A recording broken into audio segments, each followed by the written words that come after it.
Bueno, el tema de insumos es una situación bastante compleja porque no es solamente lo que puede llegar a suceder en el contexto nacional, sino hay que tener, o por lo menos mirar qué es lo que sucede a nuestro alrededor, pero también lo que está pasando del otro lado del charco, ¿no? Es correcto, sí. De la mesa de insumos de Tomás Hermanos acompañamos a la reunión, como decís vos, de Siembras Asociadas y vinimos a contar justamente qué es lo que está pasando en el mercado internacional y eso cómo afecta en la diaria, en la toma de decisiones al productor local, argentino y demás. Claramente lo que decís vos, hoy está todo globalizado y los cambios de precios y tendencias la verdad que son, podríamos decir, instantáneos, y los diferentes conflictos bélicos, que el último, que fue el 28 de febrero, que es el del Golfo, ese afectó claramente los precios de fertilizantes y en algunos otros commodities que finalmente lo que hacen es aumentar los costos de producción en el mercado local. Bueno, eso digamos, arrancamos el año con eso, muy dinámico, eso fue fin de febrero, principio de marzo, después en algunos productos tuvimos alza de precios, después algunos otros se volvieron a acomodar, porque la verdad que la guerra todavía no terminó y digamos, y aparecen otros orígenes para suplir esos productos. Así que bueno, tengo un año movido, si querés, dinámico, todos los años son distintos, no son iguales, y bueno, entonces venimos a compartir con el socio de Tomás un poco todas estas cosas, ¿no?, que están pasando afuera. Hoy el insumo en cuanto a el incremento, teniendo en cuenta la última campaña, la del 2025-2026, ¿a cuánto estamos diciendo? Bueno, tenemos que fijarnos precios de lo que vamos a cultivar, sí, y qué es lo que vamos a aplicar. Mirá, uno de los temas que charlamos con el equipo y con los socios fue cómo ayudarlos a tomar decisiones, ¿no? ¿Qué herramientas utilizamos para tomar decisiones? Y ahí separamos los insumos en 2 o 3 grupos.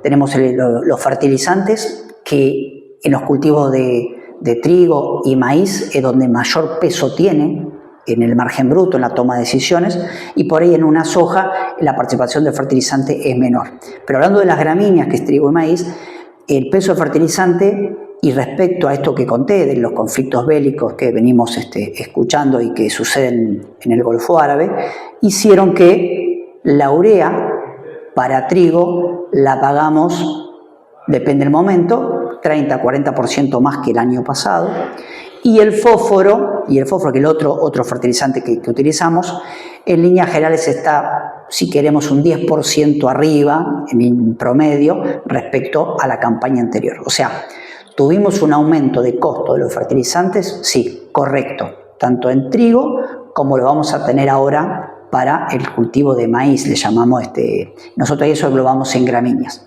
Lo mismo que para soja, que no utiliza urea, pero se utiliza fósforo. Bueno, seguramente cuando hagamos los márgenes vamos a ver el incremento de los costos debido al precio de los fertilizantes. No tanto con el resto de los fitosanitarios que les decimos a los insumos, porque esos se mantuvieron mucho más estables en todo el año. Algún producto puntual tuvimos alza de precios o se mantienen, pero sin grandes cambios en lo que respecta a fitosanitarios. Digo, esto es lo que está señalando. Si bien en Argentina estábamos en lo que fue el Congreso de Seminario de Axoja, donde, bueno, hablábamos con gente de Brasil y de otros lugares. Argentina no es un país donde se fertiliza lo que se debería fertilizar. Comparado con Brasil estamos muy abajo, con otros países, y que por ahí algunos lo toman como un gasto y tendríamos que tomarlo de otra manera, lo mismo que el análisis de suelo. Digo, cuando se empiezan a hacer todo ese tipo de cosas por ahí, en cuanto al tema de los costos de insumos, termina siendo muy redituable a la hora de poder cosechar. Sí, un tema que tocaste que está bueno, difícil de analizar, disruptivo, puede generar algunas discusiones de peso, porque acá ¿qué pasa? Hoy los alquileres en muchos de los campos lo hacemos por un año. Y eso juega en contra de una estrategia de fertilización. Vos, para poder trabajar en un proyecto de fertilización, lo que vos decís, invertir, no es un gasto, una inversión, vos me tenés que asegurar que yo voy a alquilar ese campo por 4 o por 5 años. ¿Por qué? Porque el fertilizante no está disponible todo en el primer año. Aparte hay que hablar de una estrategia de fertilización.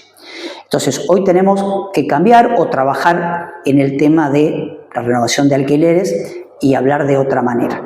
Ahora, eso por un lado. Por otro lado, la concientización, vos lo decías recién, va de la mano, análisis de suelo. Prácticamente hoy no hacemos análisis de suelo. Y va siempre también de lo mismo que venimos hablando recién.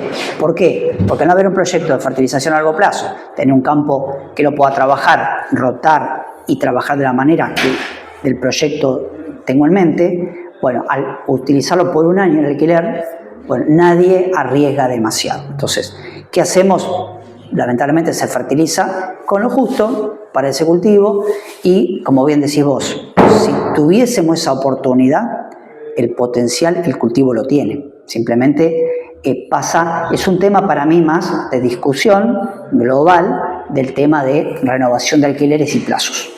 Este especialista brasilero señalaba que sería Argentina con reglas que se mantienen de juego en cuanto a lo económico, a lo que tiene que ver a nivel pase el gobierno que pase, con menores retenciones, con esto que señalábamos de la parte de fertilizar, de hacer todo este tipo de análisis, y más teniendo al alcance de la mano, en comparación con ellos, los lugares para ir a llevar el cereal para que salga al mundo. O sea, es una de las grandes preguntas, no digo miedo porque la superficie de ellos es muy grande, digo, pero esto es lo que señalabas vos, ¿no? De jugar de otra manera, entenderla de otra manera, creo que habla de un potencial muy importante para Argentina. Claro, yo creo que te lo resumo con una palabra por ahí escuchándote que decís previsibilidad. Si vos me das previsibilidad, yo puedo desarrollar un paquete tecnológico, puedo proyectar, puedo rotar, sé si voy a tener derechos de exportación, si no los voy a tener, si tengo aranceles, si tengo ¿Por qué? Porque eso me permite proyectar una rotación a 5 años, ahí armo un paquete tecnológico adecuado, con fertilización, con análisis. Y como decís vos, tenemos un beneficio enorme respecto, como vos decías, en alguna zona de Brasil donde están a 2.000 kilómetros del puerto. Nosotros lo tenemos acá en promedio, depende de la zona, en esta zona 400 kilómetros, el más lejos. Entonces, la verdad que tenemos una ventaja enorme. Lo que nos falta, en muchos casos, es previsibilidad, y yo vuelvo de vuelta. No te olvides que más del 50-60% de la siembra argentina se hace sobre campos alquilados. Entonces vuelvo a lo que hablamos antes. Tenemos que partir de ver de qué manera trabajamos en proyectos donde el alquiler de esos campos sea a largo plazo y no sean anuales.